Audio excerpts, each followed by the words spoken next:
everyone, and welcome to another video commentary, and this time it's going to be for the SVD for Battlefield Play4Free. First off, I would like to apologize about the untimeliness of the videos here recently. Of course, with Christmas and New Year's being totally close to each other, it kind of offset that a little bit because of family and holiday fun. So I hope you all had a wonderful Christmas and New Year's and great holiday all around. But now let's get back to the grind and going over the SVD for Battlefield Play4Free. Of course, before I get started, I have to do a few shoutouts. First shoutout goes to LP Stasag123. I hope I said that right. He actually left me a YouTube comment. Next shoutout goes to TrickerTrick2 for sending me a Facebook message. And the final shoutout goes to LT Garrow, and that's just because it's a random shoutout. Alright guys, so thank you very much, and let's get started on the SVD sniper rifle. The Sniperskaya Vintovka Dragunova is a semi-automatic sniper rifle, or designated marksman rifle, chambered for the 7.62 by 5.4mm rimmed rounds, and developed in Soviet Union. The SVD is a common reoccurring weapon in the Battlefield universe, first premiering in Battlefield Vietnam.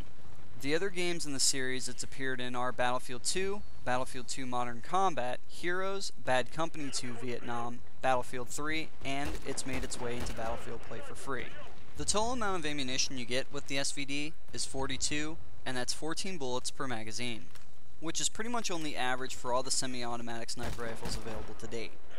The reload time for the SVD is a little under 4.5 seconds, which is pretty much considered an average reload time throughout all the sniper rifles. One of the big negative aspects about the SVD sniper rifle is it does have some of the worst bullet deviation through just about all of its firing stances, whether you're using hipfire or aiming down sight, out of all the sniper rifles.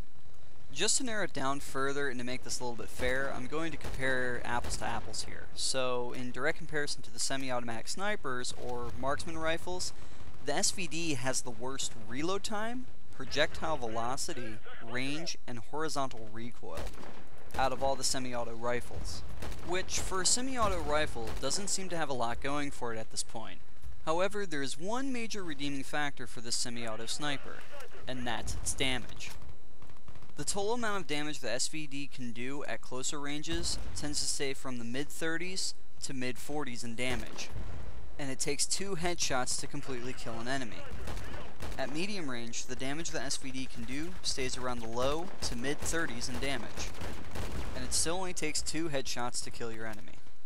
And at far ranges, it does anywhere from the mid-20s to low 30s in damage, and still just 2 headshots to kill your enemy.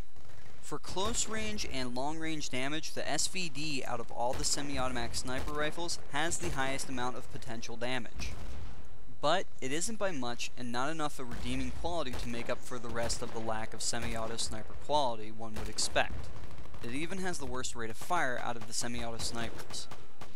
For higher levels, there really isn't enough of a reason to use the base SVD, but between the M14, which is unlocked at level 3, or the SVD, which is unlocked at level 9, the SVD is the better way to go if the player wants higher damage potential and quicker settle down times for bullet deviation, not to mention a less enforced upward recoil. Any maps that contain medium-range combat situations is best suited for this rifle, such as Karkand, Basra, Mashtur, and even Sharky Rush at some points. Maps that force closer range engagements such as assault modes on Sharky and Myanmar prove to be very difficult to use with this rifle. Even though it's semi-automatic, unfortunately the rifle can't keep up with any of the fully automatic guns at these closer ranges. On large maps like Omen and Dalian, the SVD still has the upper hand on infantry-based combat. However, a majority of the combat done on these maps are within vehicles or up against some heavy-hitting long-range bolt-action snipers.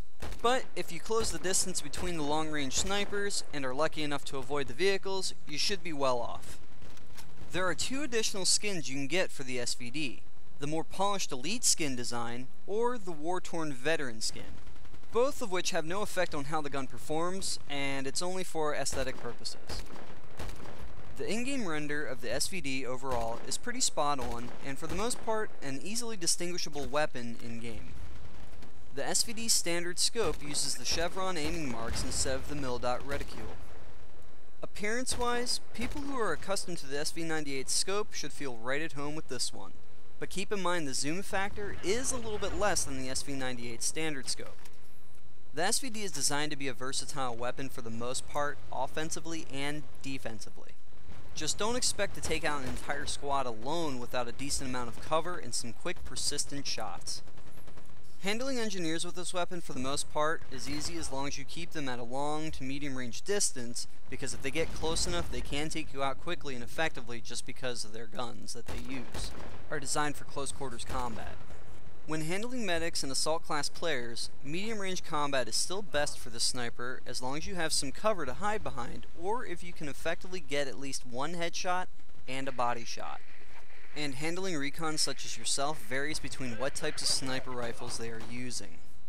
If it's bolt action, close the distance to get the medium range mark so you can get the upper hand, which is anywhere between 35 to 60 meters. If they're using the full auto marksman rifles such as the SVU or the VSS, try to get them around 60 to 70 meter mark for a better advantage.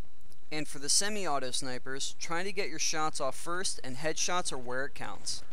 Even though the SVD has high damage at long ranges for a semi-auto sniper, the standard scope on this rifle makes it extremely difficult to make those long range shots, and not only that, the bullet drop is pretty heavy on this rifle as well. Overall, the SVD in comparison to the semi-auto snipers, in all honesty and statistically, is the worst gun of the bunch, with very little to redeem itself with. But that's just for the base weapon without any attachments. And I'm sure with the correct set of attachments, it can turn out to be a pretty decent semi-automatic rifle.